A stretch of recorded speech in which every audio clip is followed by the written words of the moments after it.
Aku dan suamiku, Ulin, telah menikah selama 5 tahun. Pernikahan kami, seperti kebanyakan pasangan lainnya, penuh dengan suka dan duka. Namun, aku selalu berpikir bahwa hubungan kami cukup kuat untuk bertahan dari segala cobaan. Aku bekerja sebagai pegawai kantor di sebuah perusahaan swasta, sementara Ulin adalah seorang wirausahawan yang lebih banyak menghabiskan waktunya di rumah. Awalnya, kehidupan kami terasa indah. Setiap pagi, aku menyiapkan sarapan untuk Ulin sebelum berangkat kerja. Aku selalu mencium keningnya sebelum pergi, mengingatkannya untuk menjaga kesehatan dan makan tepat waktu. Sepulang kerja, aku berusaha sebisa mungkin untuk tetap memberikan kemperutan bersamanya, meskipun tubuhku seringkali lelah karena tuntutan pekerjaan.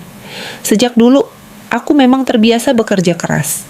Aku ingin membangun masa depan yang lebih baik bersama Ulin. Aku ingin memastikan bahwa rumah tangga kami stabil, baik secara finansial maupun emosional. Namun, aku tidak pernah menyangka bahwa kesibukan yang kulakukan demi keluarga justru menjadi celah yang membuatku kehilangan segalanya dalam pikiranku. Aku sudah menjadi istri yang baik. Aku tidak pernah membiarkan Ulin merasa kekurangan, baik dalam hal materi maupun kasih sayang. Kami bahkan sering pergi berlibur bersama, merencanakan masa depan yang indah, dan berbagi impian tentang membangun keluarga kecil yang bahagia.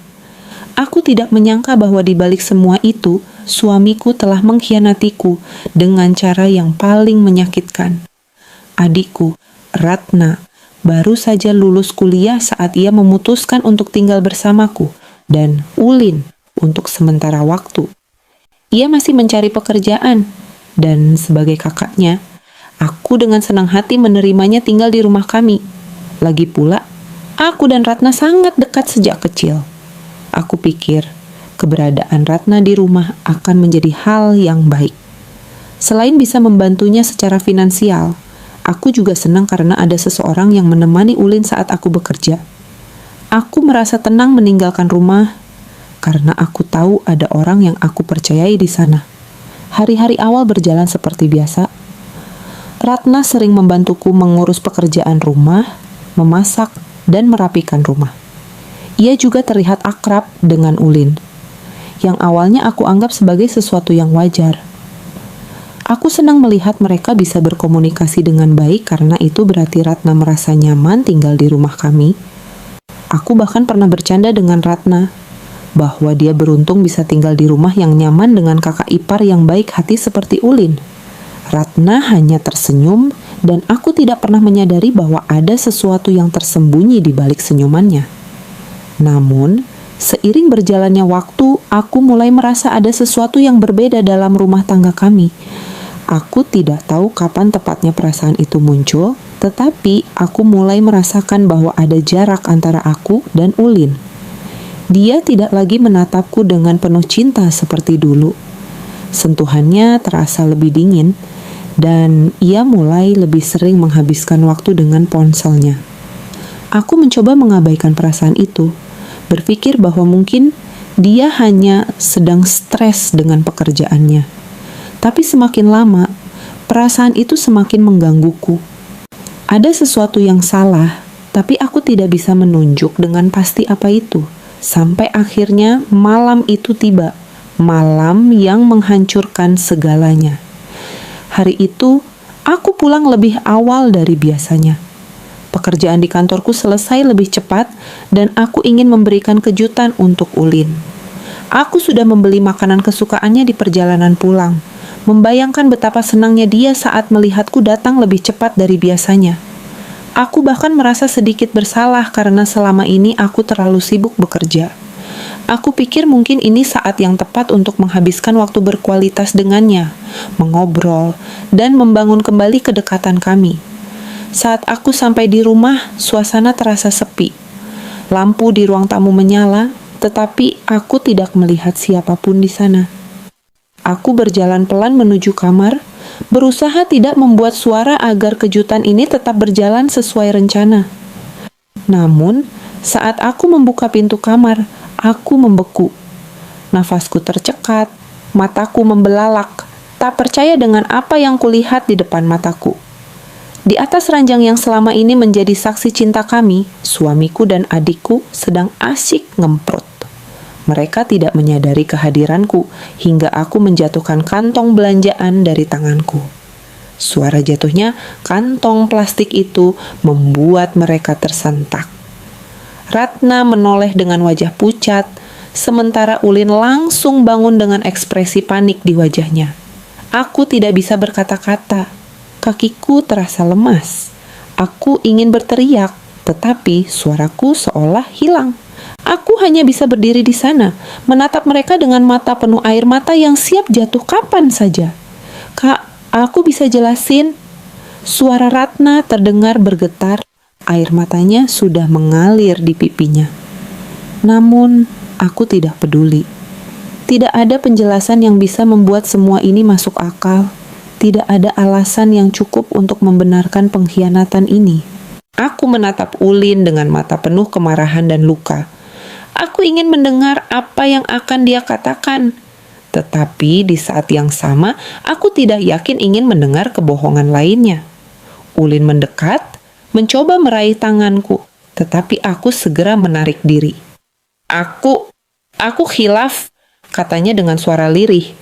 Aku nggak tahu gimana bisa sampai seperti ini, tapi aku nggak mau kehilangan kamu. Kata-katanya justru membuat dadaku semakin sesak. Bagaimana bisa dia mengatakan itu setelah apa yang kulihat? Bagaimana bisa dia meminta aku untuk tetap bersamanya setelah dia ngemprut dengan adikku sendiri? Aku ingin marah, ingin menamparnya, ingin berteriak, tetapi tubuhku terasa terlalu lemah untuk melakukan semua itu. Aku hanya bisa menangis. Aku merasa seluruh dunia yang kubangun selama 5 tahun terakhir runtuh dalam sekejap. Aku menatap Ratna yang masih berdiri dengan tubuh gemetar. Kenapa Ratna? Tanyaku dengan suara lirih. Kenapa kamu lakukan ini ke aku? Ratna menangis semakin kencang. Aku nggak tahu, Kak. Aku nggak sengaja. Aku juga nggak mau ini terjadi, katanya terbata-bata. Aku tertawa pahit. Tidak sengaja. Bagaimana bisa kamu ngemprut tanpa sengaja? Ini bukan sebuah kesalahan kecil. Ini adalah pengkhianatan terbesar yang bisa kulihat dengan mata kepala sendiri. Tanpa berkata apa-apa lagi, aku berbalik dan berjalan keluar dari kamar. Aku berlari keluar rumah dengan air mata yang mengalir deras di pipiku. Aku tidak tahu harus pergi kemana, tetapi aku tahu aku tidak bisa berada di rumah itu lagi. Aku merasa sesak, seakan dunia ini terlalu kecil untuk menampung rasa sakit yang kurasakan. Aku mengambil ponselku dengan tangan gemetar dan menghubungi sahabatku, Okta. Okta, aku butuh tempat untuk tinggal malam ini, kataku dengan suara bergetar. Okta yang mendengar isak tangisku langsung menyadari bahwa sesuatu yang buruk telah terjadi. Datanglah ke rumahku sekarang, katanya. Tanpa banyak bertanya, aku segera pergi, meninggalkan rumah yang kini terasa seperti neraka bagiku. Aku tidak tahu apa yang akan kulakukan selanjutnya. Aku tidak tahu bagaimana aku akan menghadapi kenyataan ini. Yang aku tahu, hatiku hancur berkeping-keping, dan aku tidak yakin apakah aku bisa menyatukannya kembali. Keesokan paginya, aku terbangun di kamar Okta. Kepalaku terasa berat, mungkin karena terlalu banyak menangis semalam. Rasanya seperti mimpi buruk, tapi sayangnya ini nyata. Begitu membuka mata, aku berharap semuanya hanyalah ilusi, bahwa aku akan bangun di samping suamiku, bahwa aku akan melihat Ratna duduk di ruang tamu sambil bermain ponsel seperti biasa. Tapi kenyataannya, aku ada di sini, di rumah orang lain, karena dikhianati oleh 2 orang yang paling kucintai. Pikiranku berputar-putar. Aku masih tidak bisa menerima kenyataan ini.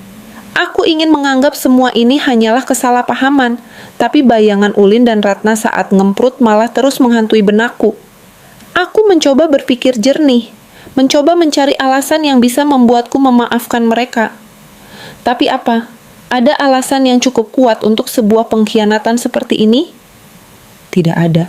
Aku teringat bagaimana Ulin menangis semalam, meminta maaf dan mengatakan bahwa dia khilaf.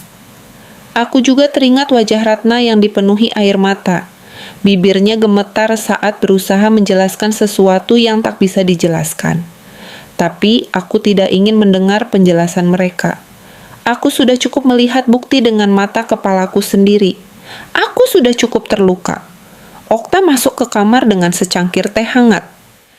Kamu nggak harus buru-buru ambil keputusan, tapi kamu juga nggak boleh membiarkan mereka mempermainkan perasaanmu, katanya sambil menatapku penuh perhatian.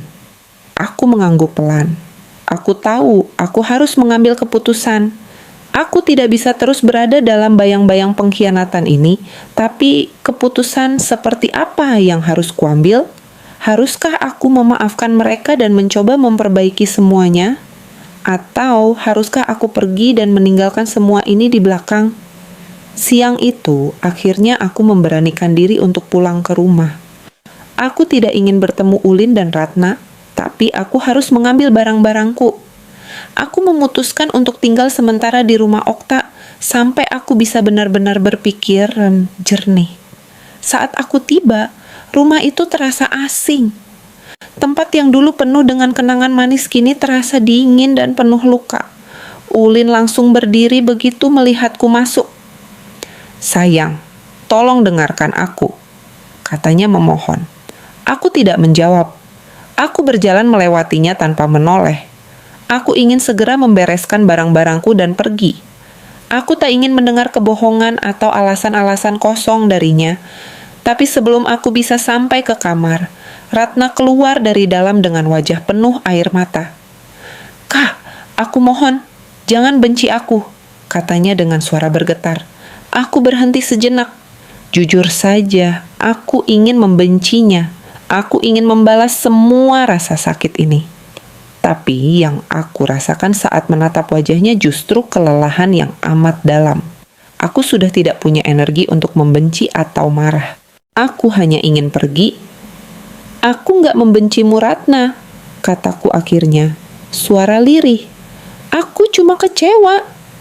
Ratna menangis semakin kencang, tapi aku tak ingin berlama-lama. Aku masuk ke kamar, mengambil koper, dan mulai mengemas barang-barangku.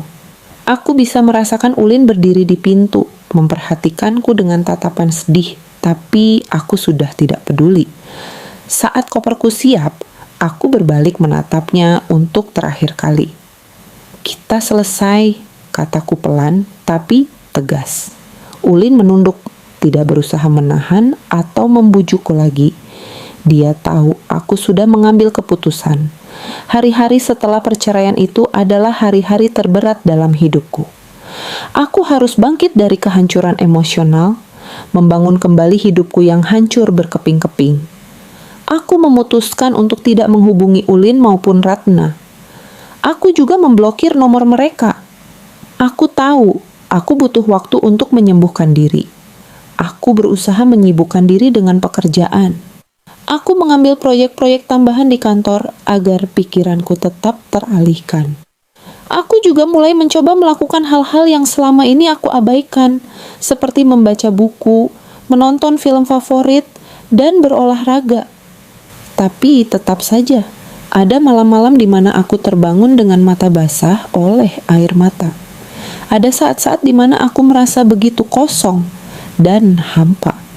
Suatu malam, aku duduk sendirian di balkon apartemen kecil yang kusewa setelah meninggalkan rumah dan rumah sahabatku.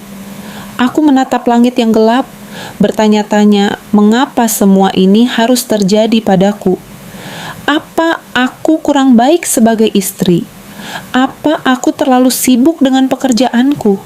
Aku mencoba mencari kesalahan dalam diriku, tapi kemudian aku menyadari sesuatu. Pengkhianatan bukanlah salahku. Aku mencintai mereka dengan tulus. Aku sudah melakukan yang terbaik, tapi ada hal-hal di dunia ini yang di luar kendali kita. Terkadang, orang yang kita cintai memilih untuk menyakiti kita, dan saat itu terjadi, kita hanya punya dua pilihan: bertahan dalam kepedihan atau melepaskan dan melanjutkan hidup. Waktu berlalu, dan luka itu perlahan mulai sembuh. Aku mulai menerima kenyataan bahwa kehilangan mereka bukanlah akhir dari hidupku. Justru ini adalah awal dari sesuatu yang baru. Aku belajar bahwa kebahagiaan tidak bergantung pada satu orang atau satu hubungan. Aku bisa bahagia dengan caraku sendiri. Aku juga belajar untuk memaafkan, bukan untuk mereka, tapi untuk diriku sendiri. Aku tak ingin terus hidup dengan beban kebencian. Aku ingin bebas. Aku ingin menjalani hidup tanpa bayang-bayang masa lalu. Suatu hari, tanpa sengaja aku bertemu dengan seorang teman lama. Dia mengajakku untuk bergabung dalam sebuah komunitas yang fokus pada penyembuhan diri dan pengembangan pribadi. Aku mulai mengikuti berbagai kegiatan, bertemu dengan orang-orang baru, dan menemukan kembali diriku yang dulu hilang. Dan di sanalah aku menyadari sesuatu. Aku tidak kehilangan segalanya. Aku masih memiliki diriku sendiri. Aku masih punya kesempatan untuk menciptakan kebahagiaan baru dari pengalaman ini. Aku belajar bahwa tidak semua orang yang kita cintai akan setia kepada kita. Tapi saat kita dikhianati, kita harus memilih untuk tidak membiarkan luka itu menghancurkan kita. Kita harus bangkit, belajar, dan menjadi lebih kuat. Aku pernah berpikir bahwa aku tidak akan bisa hidup tanpa mereka. Tapi nyatanya, aku bisa. Aku bahkan menemukan kebahagiaan yang lebih besar setelah melepaskan mereka. Kini, aku tidak lagi menyimpan dendam.